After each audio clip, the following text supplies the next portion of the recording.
Imagine a sky that is no longer blue, but a crowded, buzzing hive of death. For the last 2 years, we have watched this war in Ukraine redefine what combat means. We've grown used to the cheap, explosive FPV drone, the one-way ticket that slams into a tank and turns it into a molten coffin. But what happens when the hunter becomes the hunted? What happens when the drone you send out to destroy an enemy is no longer the most dangerous thing in the air?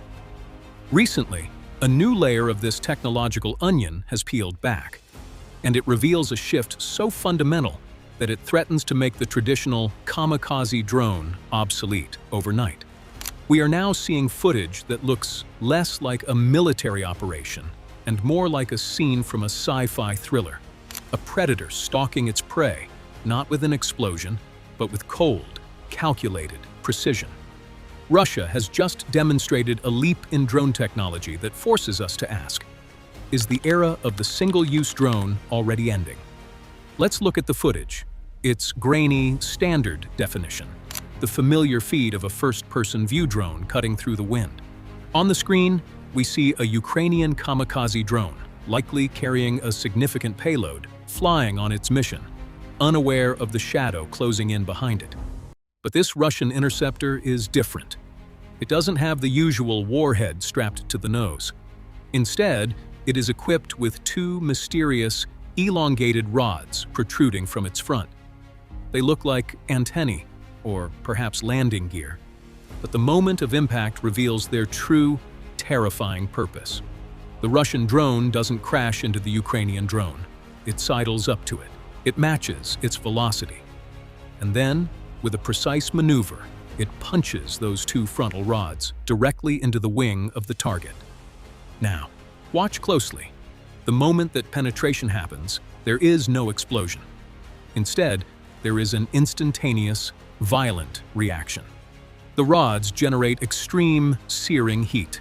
Within seconds, the Ukrainian drone's wing catches fire mid-flight. It doesn't fall because of kinetic impact. It falls because it has been set ablaze in the air. It tumbles, a burning spiral of debris, crashing into the earth below. But here's the detail that changes everything. The Russian interceptor drone? It doesn't go down with the target. It simply disengages. It pulls away, stabilizes, and flies off. That suggests something we haven't seen at scale in this war: a reusable interceptor. Think about the economics of that for a moment. Instead of spending millions of dollars on surface-to-air missiles to shoot down a $500 drone, Russia is now deploying a reusable asset that can hunt, kill, and return home. It's not just a weapon, it's a persistent airborne sentinel. We see another piece of footage, almost identical in its brutality. Again, the Russian interceptor is in pursuit. The Ukrainian drone is weaving, perhaps trying to evade, but the interceptor sticks to it like a shadow. The moment of contact comes at velocity. The rods pierce the wing, hooking into the frame. Instantly, that intense heat returns, likely a thermal charge or a specialized incendiary device delivered precisely at the point of contact. The wing ignites. The Ukrainian drone loses lift and crashes. And again, the Russian drone simply leaves. It peels off from the flaming wreckage, its mission complete. Why is this so significant? Because it represents a fundamental shift in defensive strategy. For months, we've watched both sides struggle with the drone swarm problem. How do you stop 1,000 incoming pieces of cheap plastic and explosives? You can't fire a Patriot missile at every $500 FPV drone.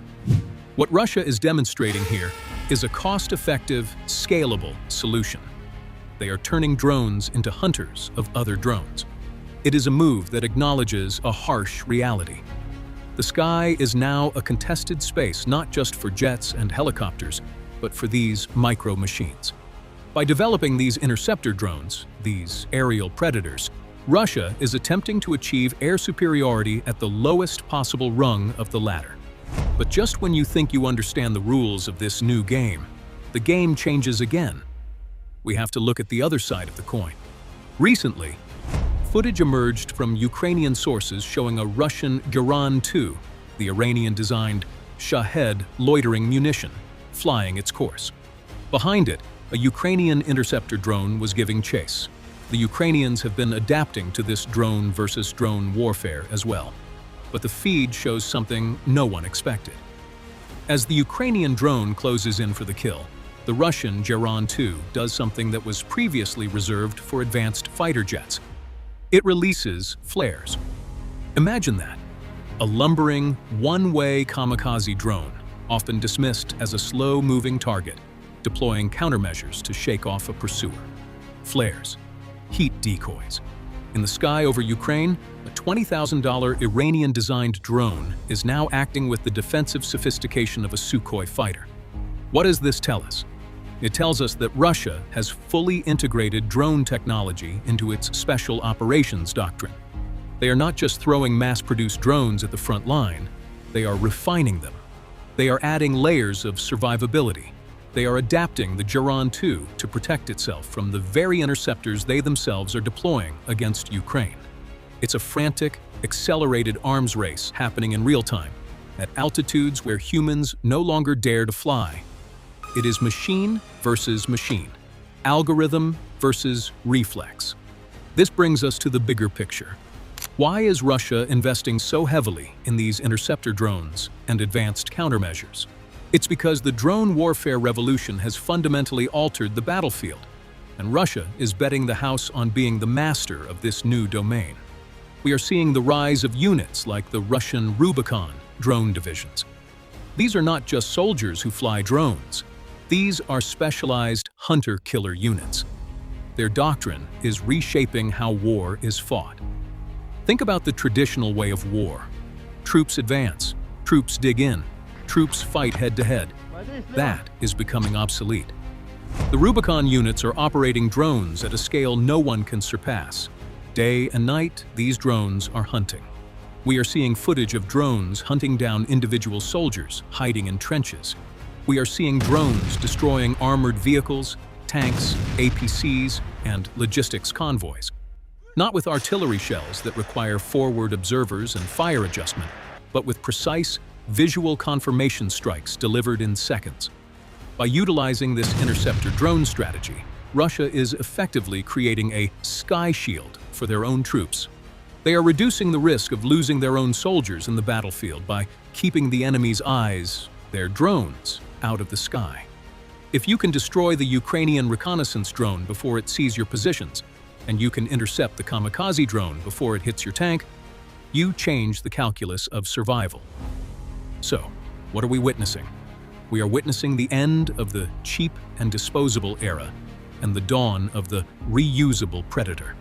Russia has demonstrated that they are now producing drones at a scale and with a level of technical adaptation that is forcing Ukraine to constantly adapt or be overwhelmed. When an interceptor drone can punch a hole in a wing, set it on fire with a thermal rod, and fly home to be rearmed, the economics of war shift. When a kamikaze drone starts popping flares to dodge its pursuers, the sophistication of the threat multiplies. The sky is no longer just a space to fly through. It has become the most dangerous killing floor in modern history. And as Russia continues to integrate these technologies, from the Rubicon units to the rod-equipped interceptors, we are forced to ask a haunting question. In a war where drones hunt drones and machines hunt men, where is the safe place to hide? There isn't one, and that is the new reality of modern warfare. That's all for today. Thanks for watching.